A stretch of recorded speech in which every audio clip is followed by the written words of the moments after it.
Hey everyone, and thanks for coming. Yeah, and yeah, it's actually quite surprising that we got more than us in this meetup. Yeah, and yeah, let me quickly go through agenda. So I'll be the first one talking. I'll talk a bit about Common Lisp, and then Michael will talk about Stu, the Lisp dialog that he develops. And the last talk will be from Maxim about a red language that shares a lot of features with Lisp, and probably even more Lisp than Lisp. So we can make breaks if needed between talks, and it seems like we have no problems with drinks so far. So bar is not necessary. But if you want to talk on the next meetup, just let me know. And if you want to help with anything like location next time, also, please contact me.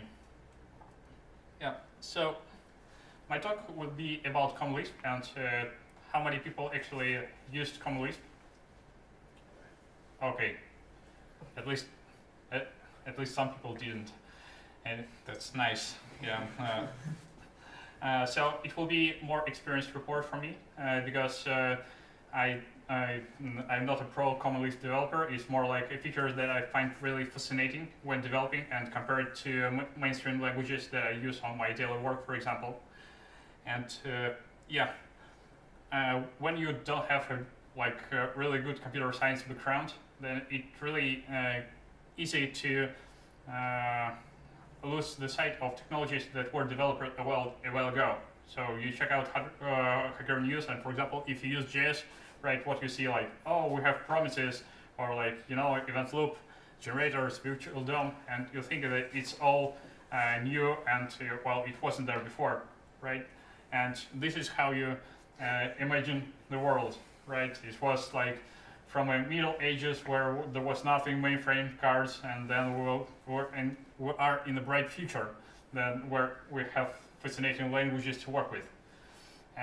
But to be honest, it's more like this, right? It's like whatever language catches the hype, and maybe has a big corporation behind it.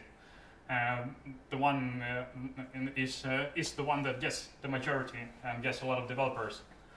So for me, it was mostly like this, and so I started off with Pascal and then moved to web development. And at some point, there was a turning point where I read Introduction to Clojure, and read a few more books, and I thought that the life will never be the same again, because it really has a lot of stuff about interactive development, about immutability, and it really makes sense, right? Especially if you return back to usual languages after that. And so like, why would you ever do this if you can't do like that, right? But if you really like the language, you try to do everything with it. And it was my case, so I decided, okay, I want to build all my command line tools with Clojure and all the rest. And it seems like Java is not that awesome for command line tools, especially if you want to make them fast enough, right? So startup time really matters. Not for web development, but for everything else. So, and I had a bit of, complex that all the discussion around Clojure had a thread where people say like, no, check out Common Lisp, like Lisp 2, Lisp 1, it's not really Lisp and all this. So I decided to go to roots and check out Common Lisp and see what's actually there. And there are bad parts for sure there, and some of them are a reason for decline in the popularity and all this. But there are exceptional parts that makes the language really different, and these features are so powerful that that this is why I write all my hobby projects with this language. So I think the main 3 points are stability, interactive development, and extensibility. So stability is an interesting one because if you compare Common Lisp to any other language currently used, they are all not, how would you call it, not that stable because, well, not every language has a standard that is like 20 years old, right? And have a bunch of compilers that are in active development that support it to a very good extent. And as we discussed earlier, that you can just take the code that was developed years ago, and you can run it on a modern compiler and have it working, and it's amazing. Especially to younger ecosystems where you return to a language like 2 years later and nothing works, everything is different. You're like, oh no, like where are my libraries? So, second part is interactive development. I don't know if I need to promote it a lot, but I'll have a couple of words. So this is a usual loop, how it works with like languages like Perl, Java, and the rest, right? So you decide to write a program, and then you're like, okay, so I need to do some business logic. What should I do for it? Okay, you need a skeleton for application because you need a command line interface. You need to feed it some data, and you write all of this, and you spend like 20 minutes if you're lucky, or you can spend a couple of days if you have some protobuf protocol to store the data or have stubs. So, and when you write this pile of code, after that you say like, now I'm totally ready to write some business logic, right? And you write it, and then you need to update all the rest that you already wrote to up-to-date state. And you compile the whole program, run, hope it works, do it again. And this loop is quite large. For example, in booking, we have big systems, and restarting this system can take a couple of minutes, right? And that means that you can restart it and find out at the end that you've made a syntax mistake or runtime error that you could catch much quicker if you could just compile this little piece of code. And this is how Common Lisp works. So, right, you can start the process and write initial project right there. You define functions, you work with it, you can generate stub data right on the fly. And you see if it works, and you can compile individual functions and make it working. And it's really easy to get some prototype in a couple of hours because all you need is business logic to write. And this process is shared between Clojure and Common Lisp. And in many cases, this loop is all you need because you just need to write this business logic and test if it works, for example, right? If it works, then you're done. For example, you need to produce some data or some numbers. And only if you need to put this code in production or to make it, to share it with someone, you can write a command line interface or web server, but it's all done afterwards. And of course, after you write all the rest, you will get this bigger loop of changes. But still, you can get much quicker changes because you can recompile individual parts and have it working right there. And this is in Lisp. This is mostly possible due to image-based interactive development, right? Where with difference of. By the way, these are not official terms. So if I'm like plain wrong in some terms, just correct me, please. Yeah. So in the Lisp, you just start the process and you load the libraries and you work with them, right? And everything is transparent, so you can inspect every part of your code. And this is a very big difference to other languages. And this is, for example, my personal one of my personal roadblocks. Because you write your code in a REPL and you're fine with it, and then like, okay, how would I compile it? And you go like compile, but there is no such thing as GCC where you parse the source, right? And the whole compilation happens when you load your libraries in the process, and then you dump the image. So, and this is a difference with Clojure. Because in Clojure actually build an application, right? You get the bytecode, and here you save the image, and this image contains compiler and all the development environment.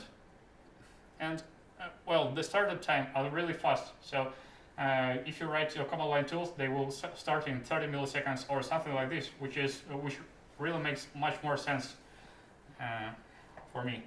So the last point is extensibility, and there are many parts with it. First, I want to highlight is just a showcase for extensibility in Lisp, right? In many languages, the assignment is like this. You have a variable, right? You assign some value, and if you have an object, you can assign some property to a field in this object. And well, maybe you have a setter for this object, and this is all you have to for extensibility. In the common Lisp, there is a setf operator that operates with the notion of place and form, right? It evaluates a form and puts it in a place. And this place, if you take a definition of place, the variable is just one of these places.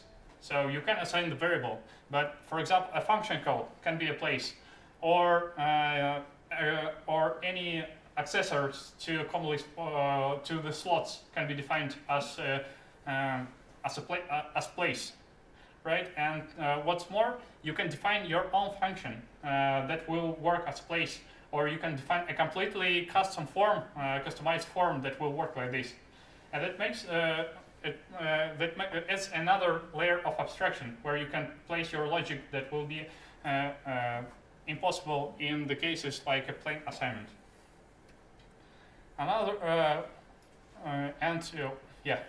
Another cool thing in common Lisp is generics, and well, the way it works is you define a generic with signature, and then you write implementation of it, and you dispatch it against certain types of arguments, right? And the beauty of it is that you don't need to dispatch it against one type, as you do it in JavaScript, for example, right? You have a method on object, you call it, and it has this value, and this is where you use for dispatch.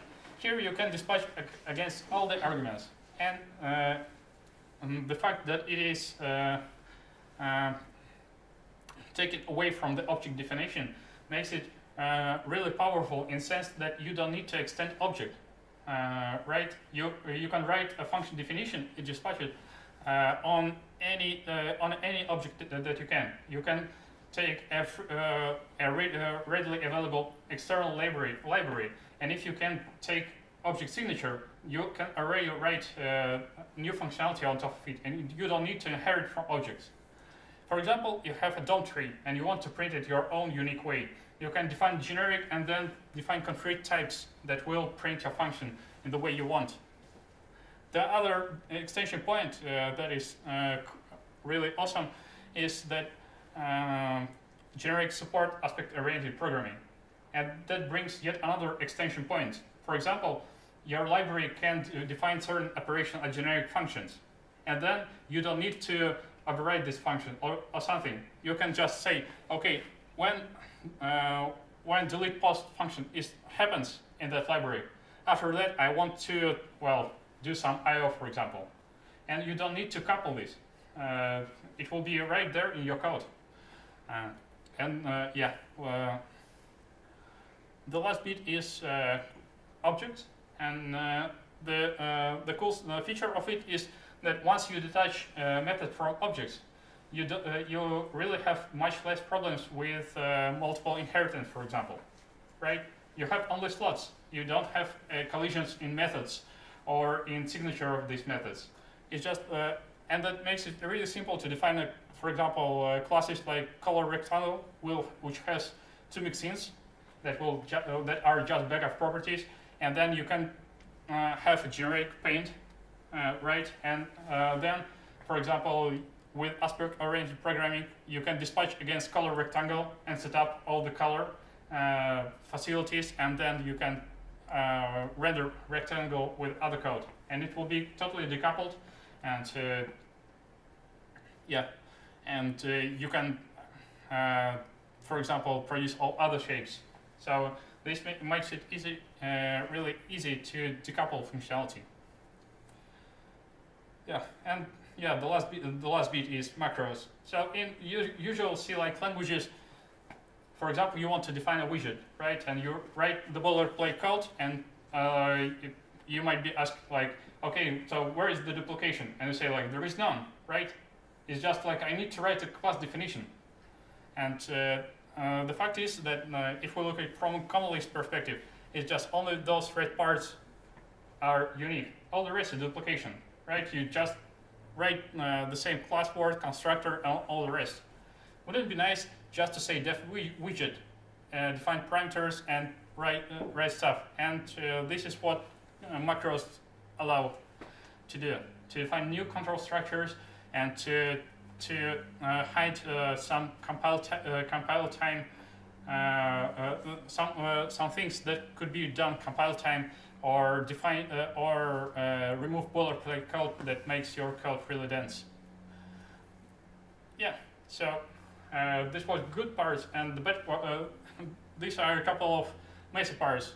So since the language is that old, the fact that library is 5 years, the last release of library is 5 years old, for example, doesn't mean anything.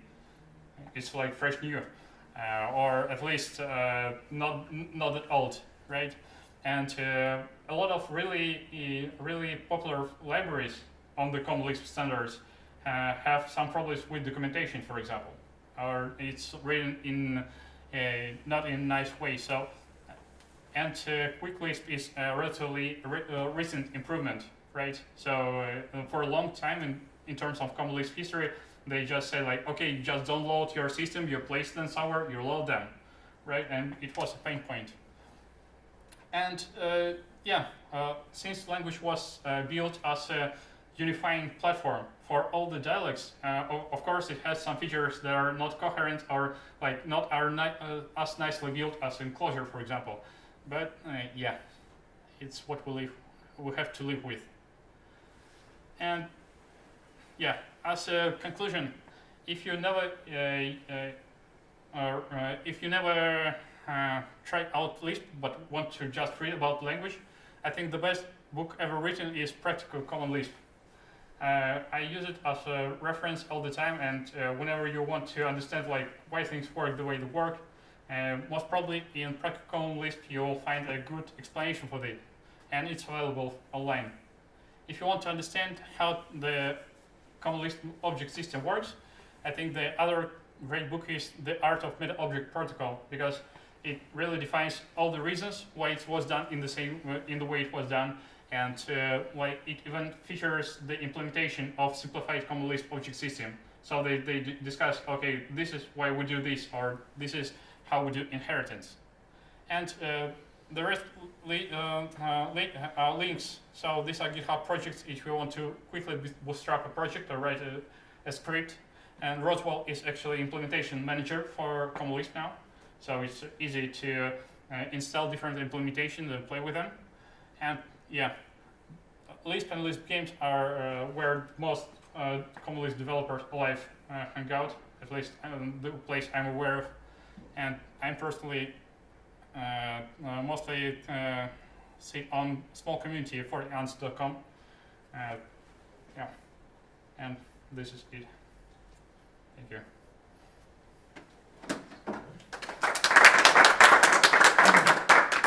I don't know if you have any questions. I have a question. Yeah. So, in a couple of slides before, you showed that you can assign value to a function call. Yeah. What does that do? It's yeah, that one, like set f some field object value. Basically there is a protocol of extension for setf, where you can it can be as simple as defining a function that the name of the function will be a list, setf and your name, which will receive the object, I think, and the accessor, like index, for example, and new value, and then it's up to you to place it in a proper place, right? So it's like you define a setter. in object, but it's more generic because it's detached from the object. And but this is only one of the options. There is a macro that you can use that is also specified which values it should return, and it again accepts the argument, some arguments and new values, so that you can write the implementation and save it. So it's no magic; it's just an extension protocol. Just a small remark here. In this case, some field is not really a function. It's a getter of the field of an object. Well, right? it is a generic function. Yeah. But the thing is that the set f of the function itself doesn't need to be related to the function. I mean, you define the logic. You say, when you call set f with this function, or set f descriptor, you define what you want to do. So you could say, okay, the value will be stored in the database, for example. Yeah, you can do anything You want. define your concept of place. And this is a cool part, that you extract away this assignment part, and you you can, for example, write a cache system that will work behind this, right, or things like this. And from the client code, it will look like a assignment, and will work with all the features that F provides. I like to, for example, to explain this. For example, in all languages, you have the increment operator, right? And that works with variables and also with accessors. But when you expand it, because it doesn't look like huge benefit, but when you define it with ZF, the increment operator will automatically work with your place as well. So if you define a function to say, set a place in the database, you can use incf to increase a value in the database automatically for you. That's what in other languages you cannot do, because the increment operator only works for variable and accessors. Okay. All right. Yeah. Is there any shell or like REPL interactive shell that does not suck outside Emacs? I have no idea. What do you use for it? I think nowadays there is a Vim replacement for this. So not replacement, but there is a Vim plugin for this. No. Because a recent version of Vim got the support of asynchronous operation queues and everything, so it was it became possible to write Slime-like environment. But I don't think that you have a lot of choice. Maybe you can use Lisp works, for example, right? And you will get a Max-like editor. Okay. Yeah. Thanks. So, no questions? Cool.